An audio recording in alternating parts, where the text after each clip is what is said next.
We all believe that learning is not just in books, it's in everything we see, do, and share. I, Mokshalya, with great joy and gratitude welcome you all to witness our theme-based event बच्चों की आंखों से भारत. नमस्कार.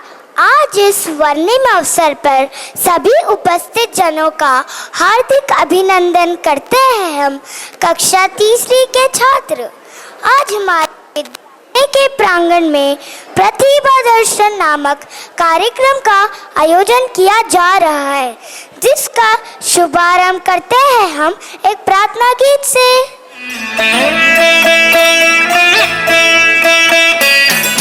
प्रथमं भारती